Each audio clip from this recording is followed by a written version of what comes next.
Fuse போன வாதங்கள் என்ற தலைப்பில் முரசொலி நாளேடு திட்டியுள்ள தலையங்கத்தில், திருப்பரங்குன்றம் விவகாரத்தில் தமிழக பக்தர்களுக்கு நீதி கிடைத்துள்ளதாகவும், தமிழ்நாட்டில் சனாதன தர்மத்தை இழித்தும் பழித்தும் பேசி வருவதாகவும், தனி நீதிபதி உத்தரவை தமிழ்நாடு அரசு செயல்படுத்தவில்லை என்றும், அந்த உத்தரவுக்கு எதிராக அரசு மேல்முறையீடு செய்தது துரதிருஷ்டவசமானது என்றும், இது இந்து தர்மத்திற்கு விரோதமானது என்றும், அவர்களது இந்து விரோத மனப்பான்மையை பிரதிபலித்தது என்றும், இப்போது 2 நீதிபதிகள் நீதியை நிலைநாட்டிவிட்டதாகவும் ஒன்றிய அமைச்சர் பியூஷ் கோயல் சொல்லியிருக்கிறார். இவை அனைத்தும் ஃபியூஸ் போன வாதங்களாகும்.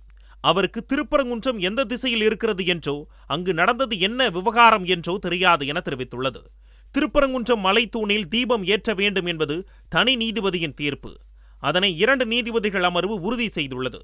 திருப்பரங்குன்றத்தில் காலம் காலமாக எங்கே தீபம் ஏற்றப்படுமோ அங்கு தீபம் ஏற்றப்பட்டு விட்டது என்பதை ஒன்றிய அமைச்சர் பியூஷ் கோயல் அறிவாரா என முரசொலி நாளேடு வினவியுள்ளது. கார்த்திகை தீபம் அன்று திருப்பரங்குன்றம் முருகப்பெருமான் கோவிலில் காலம் காலமாக தீபம் ஏற்றும் இடத்தில் தீபம் ஏற்றப்பட்டது. 3/12/2025 புதன்கிழமையன்று மாலை 6 மணி அளவில் அருள்மிகு ஆண்டவர் சுப்பிரமணிய சுவாமி திருக்கோவில் வழக்கப்படி திருக்கோவிலுக்குள் பால தீபம் ஏற்றப்பட்டது.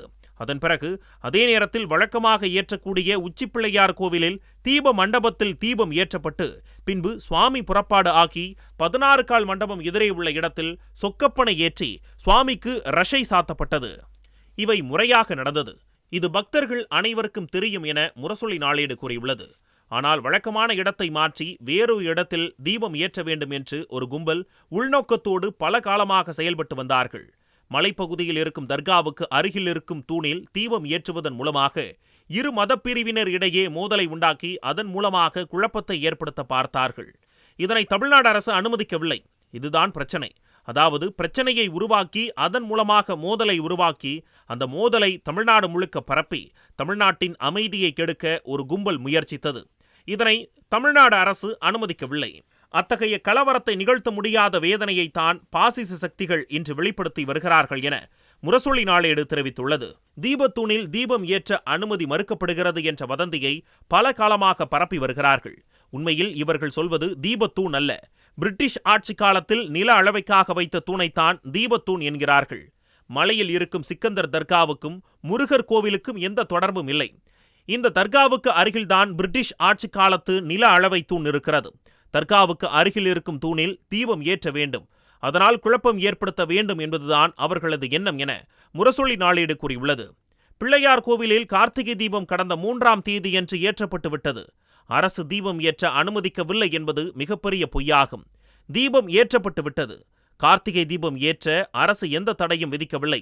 பல்லாண்டுகளாக தீபம் ஏற்றப்படும் இடத்தை மாற்றிவிட்டு வேறு இடத்தில் ஏற்ற வேண்டும் என்று கேட்பதுதான் பிரச்சனையாக உள்ளது. 1996ஆம் ஆண்டு உயர்நீதிமன்றம் அளித்த தீர்ப்பில் உச்சிப்பிள்ளையார் கோவில் தீபத்தூணில் தீபம் ஏற்றும் இடம்தான் பாரம்பரியமானது என்று சொல்லப்பட்டுள்ளது. 2014 உயர்நீதிமன்ற அமர்விடம் கேட்ட ஆதாரங்கள் தராததால் மனுதாரரின் மனு தள்ளுபடி செய்யப்பட்டது. 7/12/2017ஆம் ஆண்டு வழங்கிய தீர்ப்பில் எங்கு தீபம் ஏற்ற வேண்டும் என்று சொல்லப்பட்டதோ அதன்படிதான் அரசு செயல்பட்டு வருகிறது.